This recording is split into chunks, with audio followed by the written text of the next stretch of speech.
Welcome to Everyone Loves Guitar, where we get to sit down and talk with interesting professional guitar players and related music industry experts. If you love playing guitar, stick around. You're in the right place. I'm Craig Garber, host of the Everyone Loves Guitar podcast. What you may not know about me is that I'm also the author of the book, How to Make Maximum Money with Minimum Customers. And since March of 2000, I've been running a busy marketing consulting firm. During this time, I've helped over 300 clients in 108 different industries all over the world sell everything from $20 books to $5,000 seminar seats and everything in between. Now, if you own or operate a business, ask yourself the following marketing-related questions and be brutally honest with your answers. Do you have an email list of prospects and customers, but you have no idea what to say to them, how often to say it, or how to make money with this list?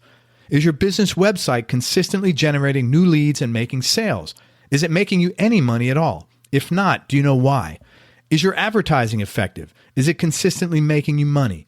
And do you know how to use social media effectively to market your business? If any one of these questions are puzzling you, then you need to book a one-on-one marketing strategy session with me if your business qualifies. After this strategy session, you'll know how to speak to and make money with your email list, how to use your website to attract customers and clients who are ready to buy from you now, and how to sell your goods and services for top dollar and at much higher profit margins than your competition. Listen, stop hoping things will get better on their own. Hope is not a very good business strategy. Instead, book a marketing strategy session with me by going to everyonelovesguitar.com/marketing and find out if your business meets the 5 criteria you need to qualify for this service. Again, that's everyonelovesguitar.com/marketing. Thank you for listening, and now let's get on with the show. Hey everybody, this is Craig Garber from Everyone Loves Guitar, and right now, while this is fresh on your mind and before anything comes up, head on over to everyonelovesguitar.com and sign up to get behind-the-scenes information about upcoming guests and early access to a number of great programs we're going to be rolling out really soon. That being said, I'm here with the one and only Chris Jacobie. Chris is a freelance record producer. He wears the same thing every day, much like the late Steve Jobs and the guy that runs Facebook, Zuckerberg. Is that his name? Right. Yeah. I'm so out of touch with that. He enjoys traveling with his wife, Melendi, and hiking with his dog, Nora.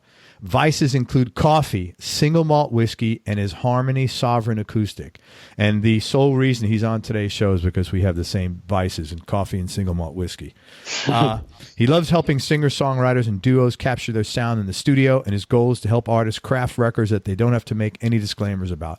Records they can confidently promote to fans and music industry insiders. Chris, thanks so much for coming on the show. I really appreciate it. Yeah, of course. Thanks for having me. Yeah, and I really wanted to have you on the show aside from the coffee and single malt whiskey thing because I think a lot of people, myself included, are sort of, we kind of think we know what a record producer does, but you know, I think it goes beyond what is, at least for me, in my knowledge base. So let me start off right off the top with, what does a record producer do, a freelance record producer? And is there a difference between a freelance record producer and a non-freelance record producer? And if so, what is that difference?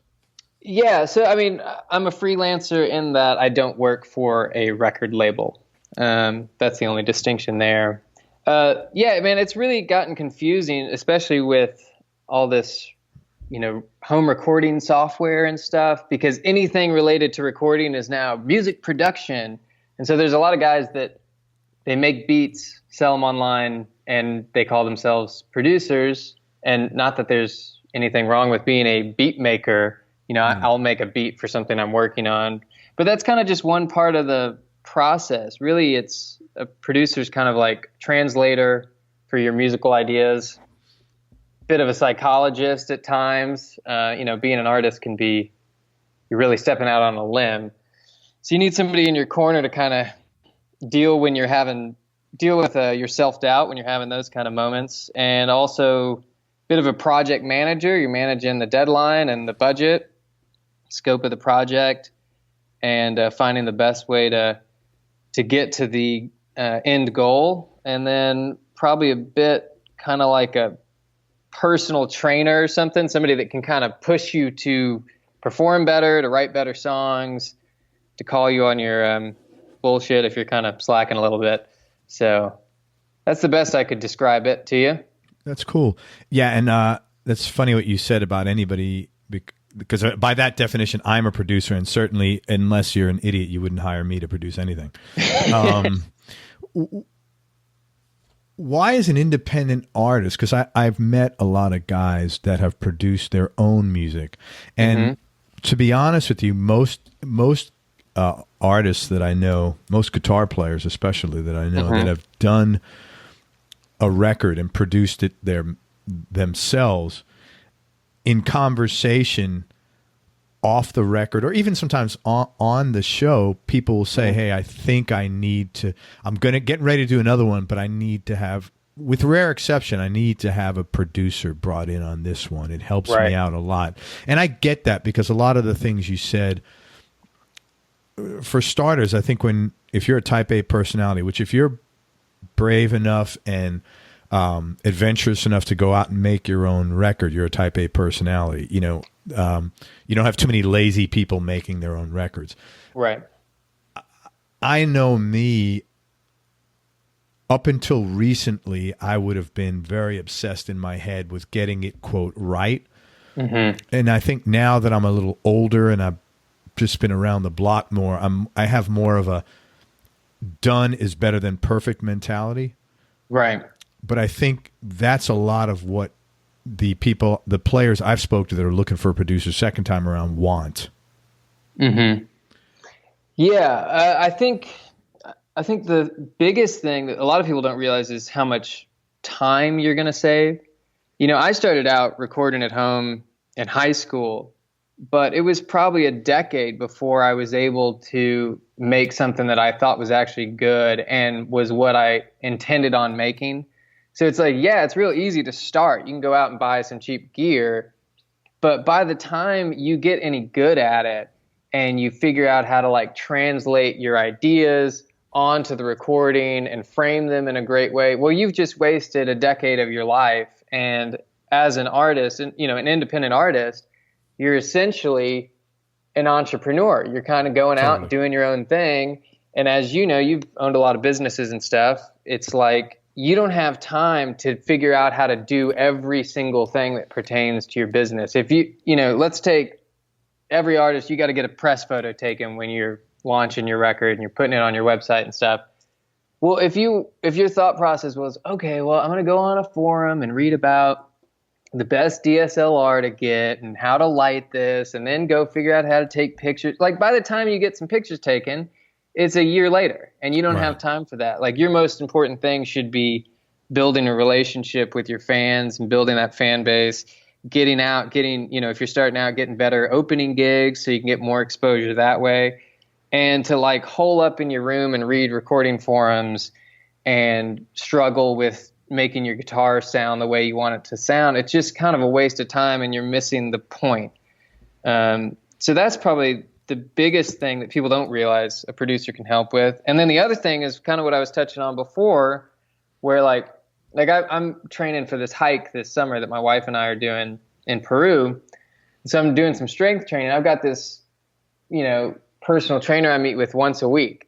And when I meet with him, he throws a little more weight on and has me do one extra rep. And I can't do that for myself like the other days of the week. And the same thing goes for being an artist. Like you need someone to go, hey man, is that second verse like really saying what you wanted to say? And you kind of see him fold a little bit and go, oh, no, I could have done it better. But if they're doing it themselves, they're not going to have that moment. And they're not going to realize, oh, maybe I should record this a half step lower because my voice sounds a little better. Like you miss a lot of those moments where you can make it like a little bit better, and those things add up. So over the course of a record, you get a far greater result. So does that answer your question? No, it makes a ton of sense. So it's no different than like, well, I got two things out of it. Number one, because it's so involved, it's one of those things where you don't know what you're missing until you do it. Right. Okay. And the second thing I got out of that is that it's, in a sense, no different than any other service you want to consider. If you have a leak in your roof, I'm sure you can go on Google and figure out how to go up there and patch your roof, or even install a new roof and put new shingles or new tiles on it. Is that what you want to do? Do you want to spend your time living your life and doing whatever it is you do that makes you who you are, and just get someone else in there to do it? No, in fact, I just did that. We just bought this old house and the roof was leaking, and even though I've got people in the family that know how to do that and I could maybe figure it out, no, I went and hired a roofer that's done it a million times. He came in, did it in an efficient way, and I wrote him a check, and I was happy to. And now the house, is great. I don't have buckets everywhere. So I think I want to come back as you. I've seen your Facebook. You're always like, you're hiking in Peru. You're always doing cool trips like that, man. It's very, very nice to see that you and your wife and your little dog there. How did you get into doing this, and how long have you been doing this? How far back do you want to go with that? Whatever makes relevant sense, I guess. Okay. I'll try to keep it not too long, but I got into it maybe just probably spring of my junior year of high school. I've been playing bass since 6th grade, started on upright bass, learned electric, playing in bands, doing that whole thing. And my best friend at the time had an older brother that was in a band, and they were trying to kind of produce and record themselves. So they had all this cracked software they'd gotten off the internet. And for my birthday, my best friend just brought it all over. And up to that point, I'd been playing sports. So it was always go to school, go to practice, come home, eat, do homework, go to sleep, do it again. And when I quit wrestling, all of a sudden I had like a whole free afternoon to do whatever I wanted. So I would come home and I would take Beatles songs, usually. I mean, I did other artists too, but it was usually a Beatles song. And I would just kind of chart it out. And I'd say, oh, they're doing 4 bars in the intro. They're doing 8 bars in the verse, and they're kind of in a major key here. And then, oh, look, in the pre-chorus, they go to this minor chord. And I would just map it out. And then I would kind of write my own song to that template. I'd write a whole bunch of new chords, write a new melody, and then I'd run around and record myself. I'd play the piano, I'd be like, all right, Paul McCartney's doing this. I'd do that on my song, and then I'd play bass and acoustic guitar. And so by the end of high school, I probably had, 20-something fully produced tracks that I made. They weren't great songs, but they weren't horrible because I'd at least copied something good. Sure. You had a good quality template to work off of. Yeah. So, and the mixing was horrible, but I was learning about what does a compressor do and all that kind of stuff. So when I got to college, I thought, oh, well, I've been writing songs. I guess I'm a singer-songwriter. Made a 5-song EP myself, and went out and played some coffee shops, and quickly realized that I hated performing. I didn't like talking on the mic. I didn't like sharing my personal songs with people. So I just immediately went into producing a friend of mine named Jared Dickinson, he's stuck with it. He's now signed to Decca in the UK and doing really well over there. And I produced his first record, and it just kind of started from there. When I started doing it professionally, though, I was touring with Aaron Lewis. I saw you had Saul Philcox Littlefield on here. We were in the same band for a year with Aaron. I think David Meyer played with Aaron as well. Do you know David? I don't. He might be in kind of the new incarnation of the band. Me and Saul and the drummer all left around the same time. That's funny. Yeah, I had Saul on here a while ago. Yeah.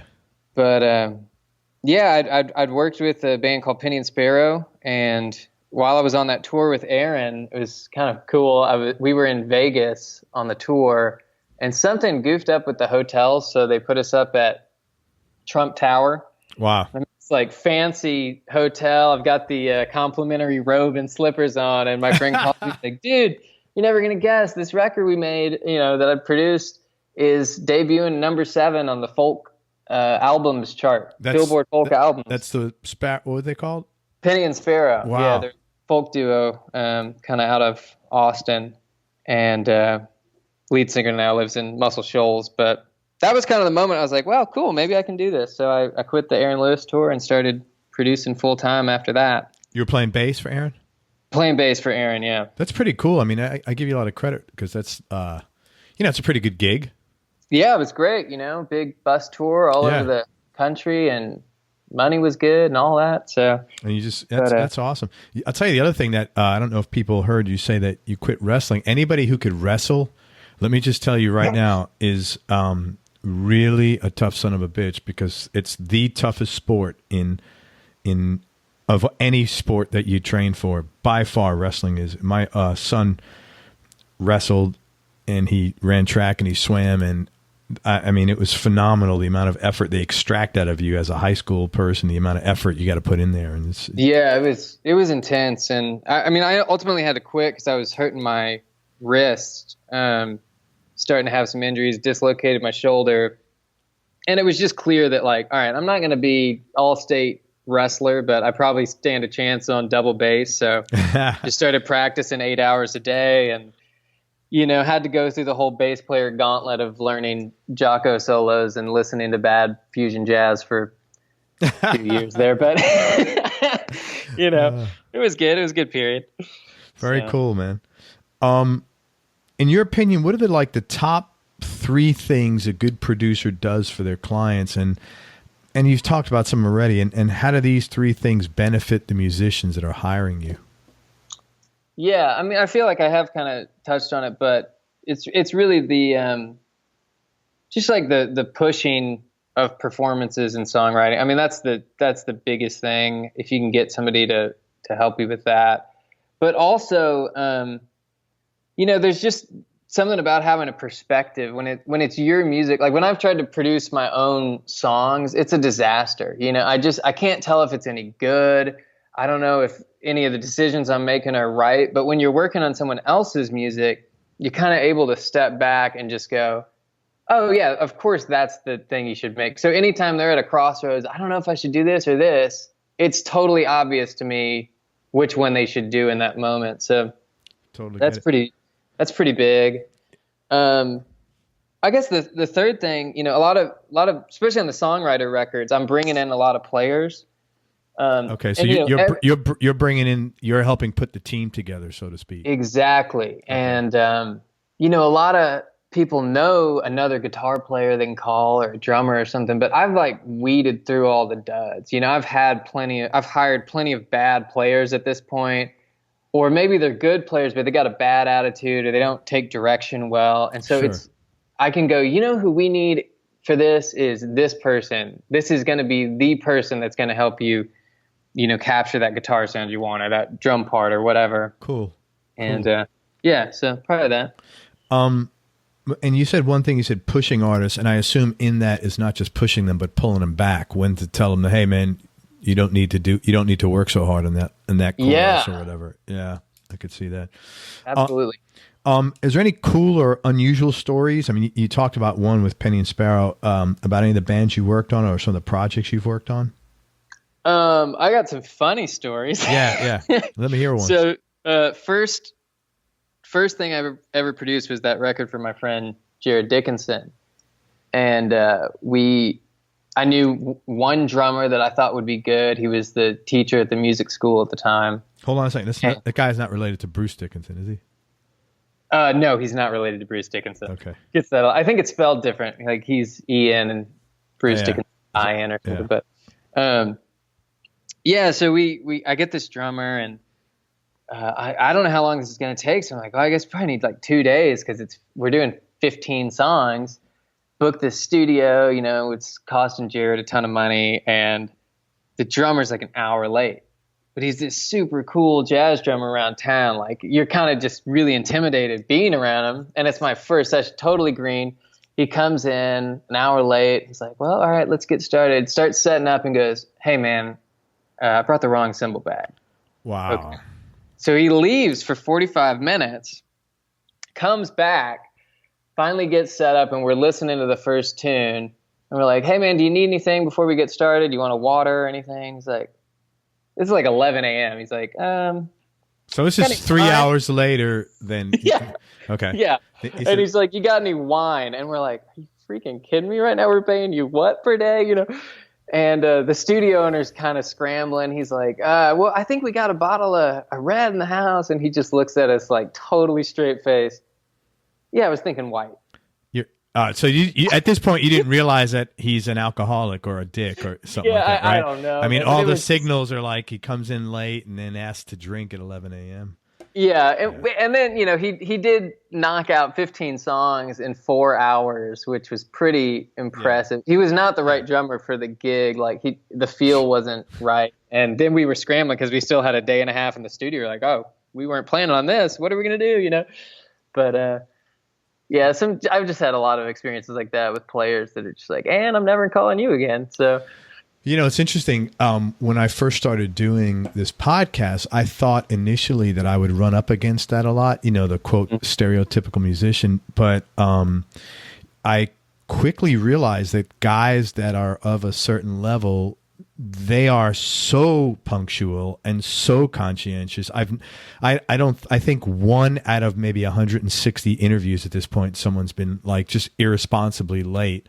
Right. And that's a phenomenal ratio. Phenomenal. Yeah, I think you get weeded out, Yeah, yes. And cause and I'm at the point now where this is, a business pretty much for me. And so like, if you don't show up on time, I'm not calling you. You just missed your interview. And, right. That's it. Or if, you don't get me your information on time, I'm not calling you. I have 3 kids. I've raised them. My job is done. If you can't do this shit on your own, that's well, seriously, I don't mean to be like a dick, but like, would you show up if you just said what if you walked into studio late?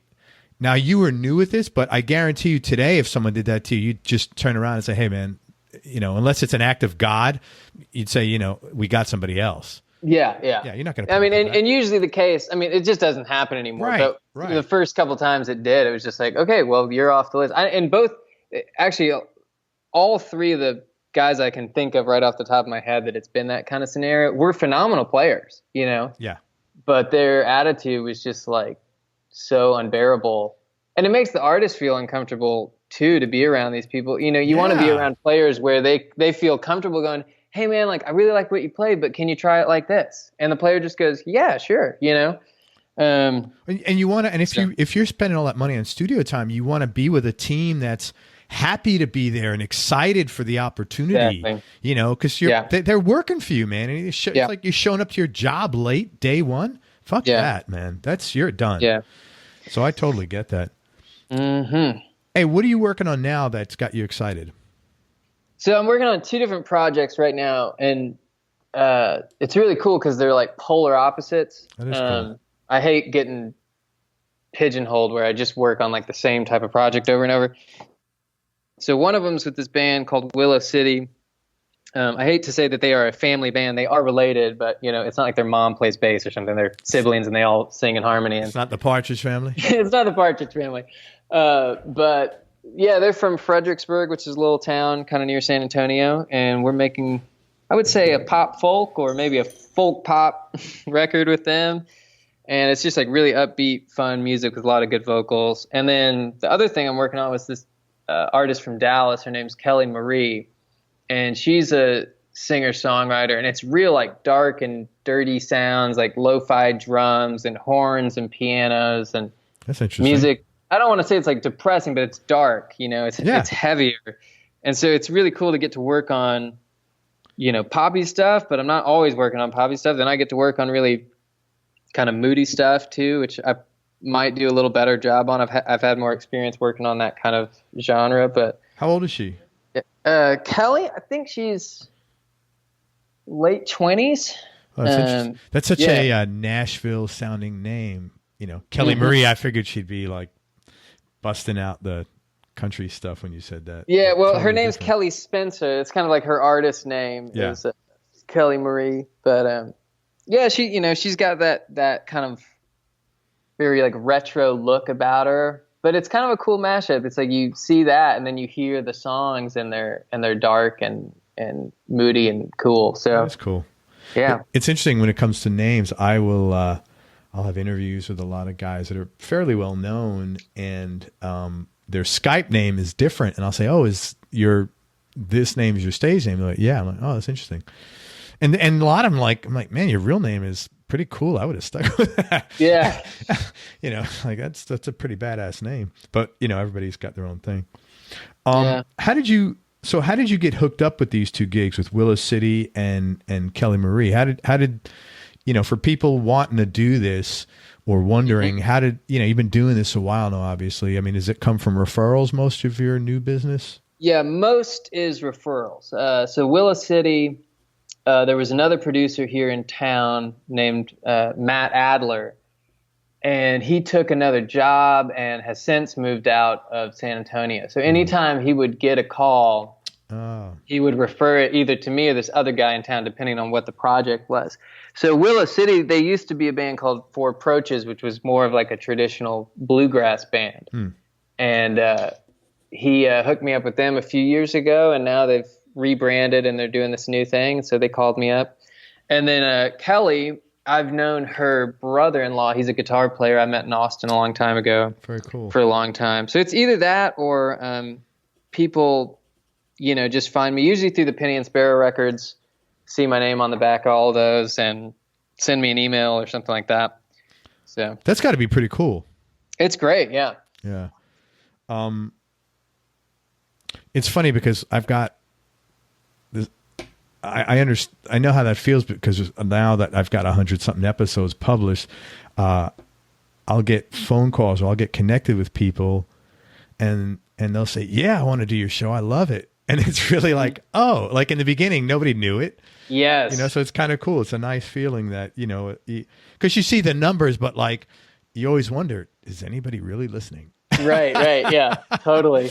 So it's kind of cool when that happens. I think for you, being on a podcast, like you're at your home office, I'm assuming, you're not out there interacting with these people. And like for me, like the bands go out and they like Penny and Sparrow is playing in front of, hundreds of people every night, but I never get to see that. I'm just kind of doing my own thing around town and have no idea if the music's impacting anyone. I don't get reminded of that a lot. So yeah. When somebody reaches out, it's pretty cool. And they're like, yeah, I've been listening to these records for years and I love it and love how you did that. Okay, cool. So that's awesome. Yeah. That's all. Yeah. I got a note today. I interviewed Johnny Hyland and quite a while ago, and his interview just got published a couple of weeks ago, maybe a week ago. And he sent me an email today and he said, hey, I guess some of the stuff we talked about really touched somebody, and they sent him a very emotional email. That was really nice. I appreciate him sending me that. Thanks, Johnny, if you're listening to this. But it's just nice to see what you're doing when it has a positive impact on people. Yeah. Because, like you said, you don't know. You just all I figure is I'm not getting slammed, and like I'm not getting a ton of nasty emails. So I'm like, must be okay. Yeah. Yeah, I'm thrilled just to not get any nasty emails. I have a pretty low standard. Where are you originally from? You're living in San Antonio now, but where'd you grow up? I grew up in Dallas, Texas, in an area called Lake Highlands. It's kind of like northeast Dallas, but Dallas proper. It's not one of those suburbs surrounding. I went to Lake Highlands High School, which seems like a lot of musicians have come out of. A lot of people. There's a band there called Polyphonic Spree. A lot of the members went there. St. Vincent played in the jazz band a couple years before I was in it. So Annie Clark, have you had, I don't know if you've had her on the show, but she's a phenomenal guitar wizard. What's her name? Her stage name is St. Vincent, but her name is Annie Clark. I have not, but I'm trying to think, going through my head, I had a bunch of guys from Dallas, and they're around your age. And let me see if I could figure out real quick who it was. It was like 3 or 4 dudes from there, and they're definitely, I would say you definitely know them because they're in your age group. Chaz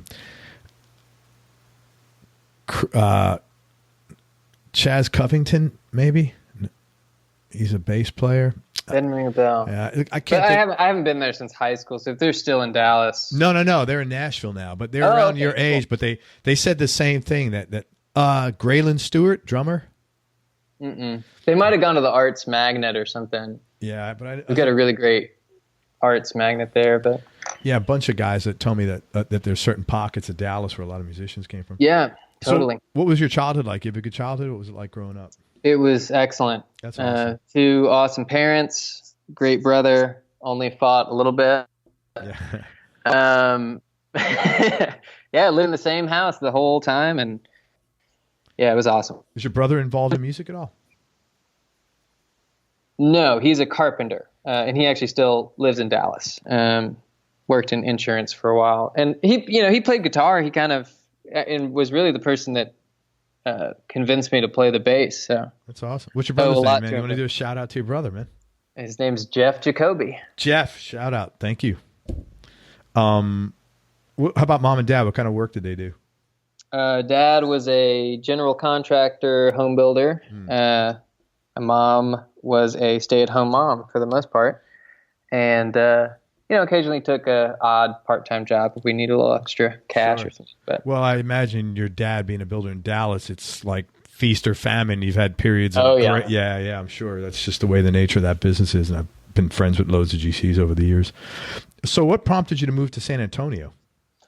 Well, I went to school in Austin at UT, and I was playing in a bunch of bands around there when I got out. And then I got married, and my wife was doing a master's degree down here in San Antonio at a school called Trinity University. And the plan was we would just move down here for a year. She'd finish her master's program, and we'd probably move back to Austin, which is where she's originally from.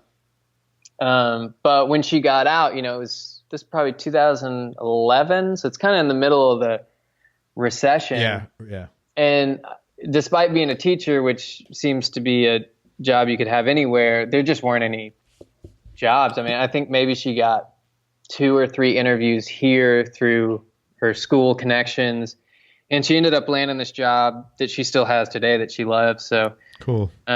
That's really been the main reason we've stayed, and I've been able to figure out how to make it work. And especially with the Penny and Sparrow success, like people travel to me now a lot. That's awesome. So I don't need to be in Nashville or something like that. Yeah, that's awesome, man. You've arrived. How long have you been married?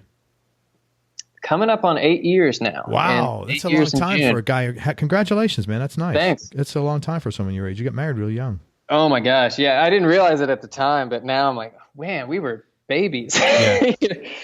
So. Well, I have bad news. So did I. The first time. Hopefully that won't be the case. No, hopefully it won't be the case. I'm sure it's not. You sound like you're a hell of a lot smarter than I was when I was your age. So I'm sure that's not. And I see how you guys are on your Facebook. You guys seem like you have a nice, fun thing going there, man. Mm-hmm. It's great. Hey, I'm sure you, one of the things you mentioned is that you're not a one-trick pony, that you don't get pigeonholed and you work with lots of different bands. Do you have like a preferred music that you enjoy listening to, though? Yeah, probably. I mean, to be honest, I work on it all the time. So usually if I have a day off, I'm listening to a podcast or something. But I think my favorite stuff has always just been, it might sound cheesy, but like just a really great song, sung really well, live band in a room playing it, recorded well. So no particular genre. You just like. I mean, I feel like that usually kind of falls in like an Americana-ish genre, I suppose. For me, like one of my favorite artists that I listen to a lot is Guy Clark, who's now passed, and Gillian Welch and stuff like that. So I guess that's Americana, but sure. I really like the live thing, which isn't always what I'm doing on records I'm producing. A lot of times we're building up with overdubs and stuff like that. So do you think that's why you're attracted? It's always like, I grew up in the Bronx, so I always like blondes because there was none there. Yeah, grass is always greener. Yeah. Maybe so. Yeah, I wonder, like, I think if I got my wish of, producing bands like T-Bone Burnett and Dave Cobb produce, then I'd probably be like, man, I'm sick of this junk. I kind of want to like listen to something with programmed drums or something, so there's a bit of that, I'm sure. Yeah, it's always, I think it's always like that no matter what, it's just human nature. You always have a fascination with somewhat of the intangible or the other side, Yep. Absolutely. Musically, if I asked you to pick your 3 Desert Island discs in no particular order and knowing that could change any time, what would be the first 3 CDs that come to mind? Is there anyone else on the island with me? No, man. It's just me. You got 3. That's it. Okay. So you can be as loud or obnoxious and not consider anybody else's taste or whatever you want. Well, I mean, if I'm on an island, I'm going to have some Bob Marley, probably that legend record that's right. Just, I guess it's like a greatest hits, but it's awesome. Every song on that is amazing. I definitely want some Beatles. Mm-hmm. The reason I asked is if there's anyone else on the island, I'd probably go with the White Album. But if I'm just there by myself, probably go with something a little happier, maybe Rubber Soul or Abbey Road or something. Mm-hmm. And I don't think it's hard to find an album better than side 2 of Abbey Road in the history. Yeah, I mean, that's got to be one of the top, it's like Pink Floyd's Dark Side of the Moon, it's like, It just works so well. Mm-hmm. It does. Last would probably be Guy Clark's Old Number One. Something about I don't feel very Texan, but like when I'm out on tour for a long time or away from home, there's something about listening to those songs that kind of you just can deal with homesickness if you're from here with some Guy Clark. So I'd probably have that too. That's cool, man. Good. Yeah. If you weren't doing what you're doing now, Chris, what do you think you'd be doing instead? Probably would have another business at this point. It's hard to go back to ever think about working for someone else once you work for like yourself, if this was like if I'd never transitioned into doing this, I don't know. I guess I'd be playing bass for other people and be in some hotel room somewhere. But I like having my own business. It's fun. Yeah, I'm basically unemployable. I could not work for somebody else. Amen. Really yeah, tough. me too. Yeah. Tell me something about yourself, Chris, that people would either be surprised to hear or might find a little odd. I got plenty of oddness, I'm sure. Don't we all? Yeah. I'm always kind of like, I'm one of those people that's always like on a new kick. I don't know if that's an entrepreneurial thing. Yeah, that's very much so.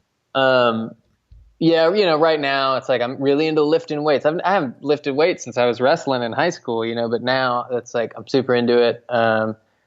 And like I put on my bio just like out of habit, like I drink coffee, but right now I'm off caffeine. I'm like drinking tea instead, and I'll be back on coffee. I'm sure I love coffee, but I just got to change it up every now and then. So most of my clients, like every time they see me, they're like, "What are you doing now? Oh, you're on some like weird diet. All right, cool." Like, I think that's pretty normal, actually. Oh, okay. Well, yeah, everybody I know is like that.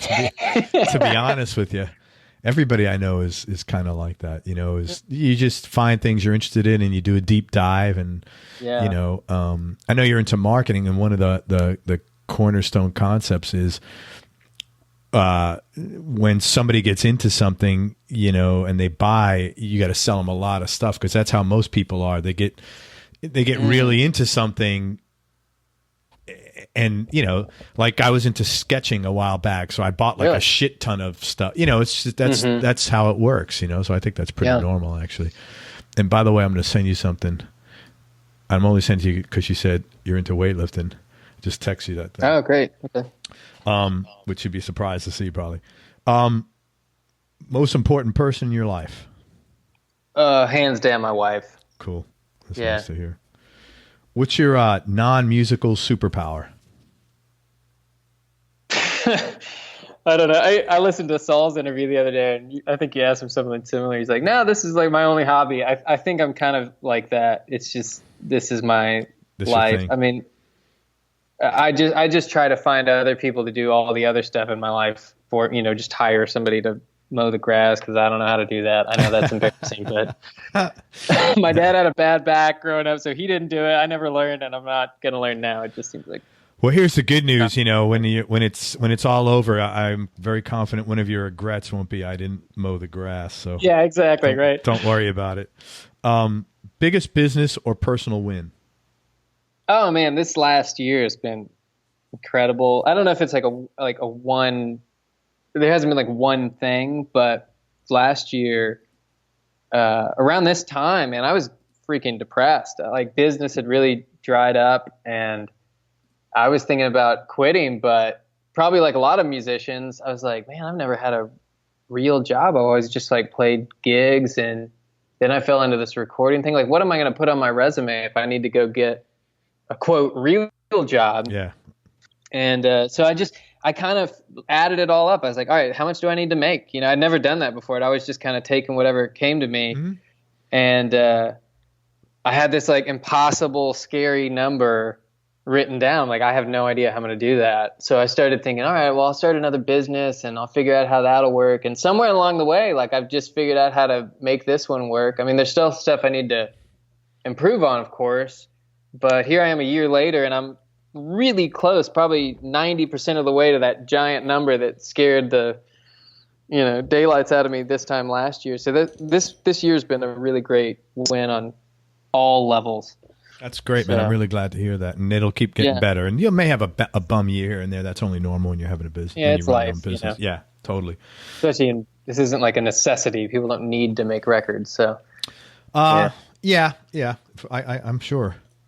Have you ever had a specific experience that changed your life or altered the way you think about things? Yeah. Well, I mean, probably several, but I mean, just to keep talking about the one I was just talking about, like I did that like affirmation thing where you write down your goal like 15 times a day. And at the time I was like, this is cheesy. You know, I'm writing down like how much money I'm going to make in a year, but I didn't have anything to lose. And then it worked. So I'm like, now I'm like, double down, man. Yeah. I'm like, what do I want to ask for now? I mean, I could ask for anything, you know? I'm not sure it works every time, but, so don't say the amount, but can you say what the affirmation was? Yeah. I wrote, Chris Jacobie will make X amount by December of 2018. And you did that, and you said that how many times a day? I wrote it down 15 times a day on a piece of paper, and then I just like throw the piece of paper away. Did you have to set like alarms throughout the day or you just like had it next year? I just did it every morning because like I was basically self-employed at the time. I had nothing else to do. So okay, so you did it all one time. You wrote it 15 times in a row. 15 times. Yeah, it's not like you spread it out. Okay, interesting. Yeah. Okay. And now it's worked. So I'm like, shoot. And also like I just went to a Penny and Sparrow show. They just played the Paramount Theater in Austin, which is great old theater there. And Andy, the lead singer on the stage, was like, you know what? 5 years ago, I wrote down on the door frame of my old house, like my bucket list, make 5 albums, play the Paramount Theater, and write a book. And he's done everything but write a book, but I think that's about halfway finished. That's awesome. Man, if you just will figure out what you actually want and you just allow yourself to say it out loud or write it down or whatever, I think your brain will kind of figure out how to get you there. Most people just don't know what they want, including me. I'm like, well, what do I want next? So, you know, what's interesting? I've been through loads of self-development workshops over the years. And, I did that once and I didn't keep it because it just felt really weird to do, but maybe I'll do it. I'm a lot more open-minded now. So maybe I'll do that. I mean, I'm not saying it's for everyone and no, man. That's a guarantee. I'm going to come back here December 12th next year. If it's, I'm going to kick your ass if it doesn't work. I want your money back. Yeah, I want my money back. I'm a guarantee. Chris, one last question. What's been the biggest change in your personality over the last 10 years? I'm definitely an introvert, but I'm more outgoing than I used to be. I used to be perfectly content to just be behind a computer all the time and not deal with people. But now my favorite part is just dealing with, like, helping my clients and working on their songs. And it's like I'm less interested in overdubbing and editing and mixing and all that stuff that's down the line. I just want to look at the big picture of things and have perspective and bring in the right people. So I've become more of a people person somehow. I don't know how that happened, but that's been it's been nice. Well, that's good, but you've been a pleasure to talk to, man, since the first time we spoke, and you're a super easy guy to talk to, so I'm glad you became that way because it's a benefit for others and yourself. So, good to hear. Listen, I can't thank you enough for your time. It's really interesting information about being a producer. I want to just tell people that you've got a free report for people that are interested in, either learning about how to pursue a music career, what to do, what not to do, and maybe getting to know Chris better. It's called The 8 Elements You Need to Launch Your Music Career Right Now.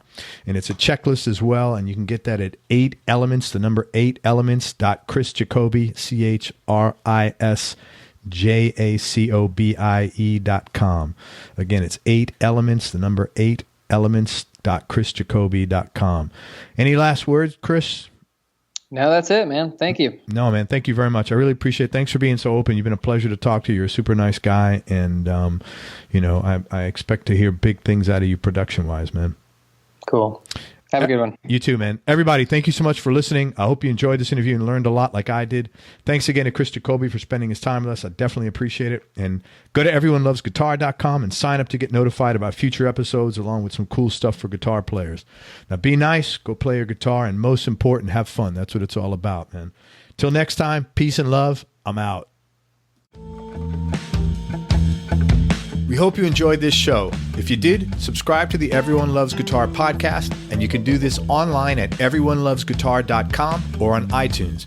And if you like the show, please leave us a 5-star positive review. The more 5-star reviews we get, the higher our show ranks, and higher rankings mean we get to continue speaking with cool, interesting guests on our show. We'll see you on the next episode, and until then, keep playing your guitar and have fun making music.